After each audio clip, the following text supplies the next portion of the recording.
Hello everyone, this is Heather from Heather C Crafts and I am very excited to be guest designing for the Greeting Farm today. The two stamp sets I will be using are the Magical Friends stamp set and the Little Fairy stamp set. I went ahead and stamped out the images I wanted to use to save some time, which was the little Pegasus image. You can see her adorable little wing there from the Magical Friends stamp set, and then two of the little fairies from the Little Fairy stamp set. I think these stamp sets work so well together. Now, for the little flying pony there, I wanted to give her a rainbow mane and a rainbow tail. So I am using some Copics for this, and the colors I used, the pink was R81, the very light mint green there was YG41, and the purple was V04. So what I did is I just took my Copic and using some flicking motions, I just alternated from one color to the next, and I kept the same pattern, which was pink, green, purple, pink, green, purple. And I did blend the colors a little bit where they met, but I didn't do too much blending because I really wanted the colors to pop and stand out and not look like they just bled into each other. So here I am just finishing up the tip of her tail, and then I'm going to go ahead and color the inside of her ear there with my pink Copic, and I'm going to switch to my spectral markers now. So for the body of the pony, I wanted her to have a really light purplish color, and for this part of the coloring I used HB1, HB2, and HB3. And me personally, I like to go from darkest to lightest. There are so many different ways you can color. There are so many different layers you have the option to do. But for my own personal preference, I prefer to do my shadowing and outlining in the darkest, then the middle, and then the lightest. So you can see that's what I did here, and I'm just taking my HB1 now and blending out the HB2 and the HB3. Now to move on to the little fairies. I just got through saying I like to do darkest to lightest. Unless I'm coloring skin tones, then I like to put down a single layer of my lightest color first. So again, I'm using my spectral markers, and I started out with FS2 and I colored the faces and the arms, and then I am using TN3 for my shadows, and then I'm going to go in with TN2 and blend that out just a little bit. And then for the cheeks, I'm highlighting the cheeks with some CR3 to make them just a little bit rosy. And then I am using my FS3 to blend that out. And then lastly, I'm going to go in with my FS2 and go over everything a couple more times. And when I was filming, I did forget to color their legs. I missed that part, but I do color them off camera. So if you're watching this and it's driving you crazy because I haven't colored their legs yet, I do color them. I just do it off camera. So there you can see their little legs are colored. Now for the hair, I wanted to make the little fairy with the little braided pigtails kind of a dirty blonde color. So I used GB10, GB7, and GB5. And again, this is with my spectral markers. So I put the darkest color down for the highlights, and then I'm going to go in with GB7, which is the second darkest color, blend that out a little bit, and then lastly use GB5 to go all over her hair, the top of her head and her pigtails. And I really like the little kind of golden glow she has there at the top of her head. So for my second fairy, I wanted to give her some dark brown hair. So I used EB8, EB5, and EB3. And the same thing here, just putting down my darkest colors for the outlines and the highlights. And then I'm going to go in with my second darkest, pull some of that darker color out, and then I will go in with my lightest and go over everything a couple times.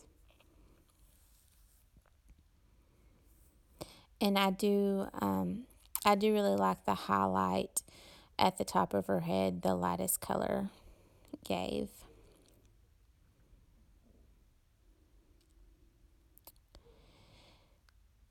So for the pink fairy, I am going to give her a pink dress. So I have switched back to my Copic markers, and I am using RV25, RV14, and RV13. I do not have a very big Copic collection, but the few I have do work really well with my Spectrum markers. And for the little brunette, I am using BG5, no, I'm sorry, BT5, BT7, and BT8.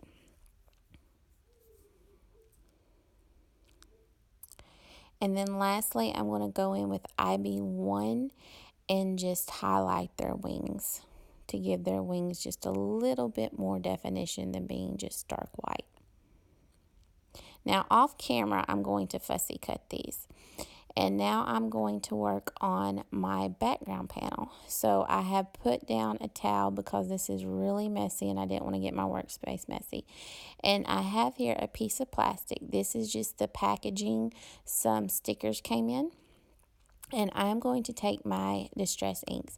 So I have spun sugar and I have a spray bottle, and I did spray my background paper before I sprayed my distress ink and put that on the panel, on the background panel. And I will say from trial and error that I find using watercolor paper, I get the best results using this technique with watercolor paper than I do with just regular cardstock. It gets too wet with regular cardstock, and it peels and warps, and it looks and works a lot better with watercolor paper. So now I'm using Salty Ocean, and I am just going to go over that spun sugar with the Salty Ocean. And you can't really see the spun sugar that well on camera, but I will have splotches on my background panel, and I didn't want that to be white, so that's why I chose the spun sugar, because it's a really light pink. And now I am using seedless preserves, and again I'm just gonna take that piece of plastic and smush that ink down where I want it. I really love this technique, and I really love the color you get when the Salty Ocean and the seedless preserves mix. So, and you've also seen me throughout the video kind of tilting it and moving it, and that's just me trying to get the design I want.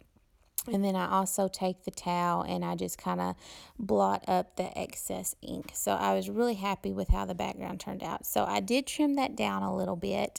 And as you can see, the light splotches there at the top left corner, that is pink. So that is not white. Now I am using my stamp positioning tool for this, because with watercolor paper, it can be, it's textured.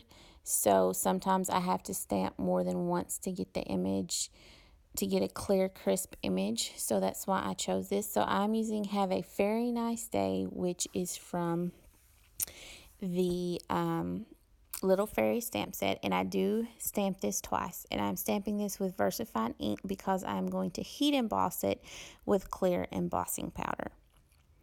So now I'm just going to take my clear embossing powder and just pour that over the sentiment, just so it gives it a nice shiny look. Now I'm using foam tape to put my background panel onto my card base, because it did warp a little bit, not too badly, but it did warp a little. So I'm just going to use foam tape to attach that, that way you don't notice the warped background so much. And I'll probably go ahead and put this card under a heavy book to kind of straighten it out too. That helps a lot. And now I'm just going to adhere my images. So I'm figuring out where I want everything to go. And then I'm going to take my liquid adhesive and I'm going to glue down the little pony and the two fairies.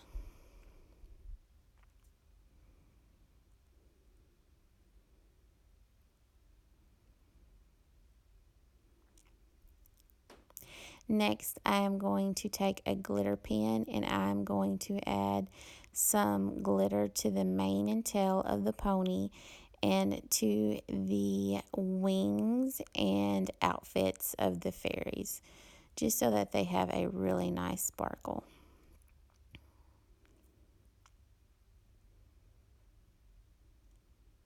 And lastly, I have these gems here and I am just going to randomly place them on my card.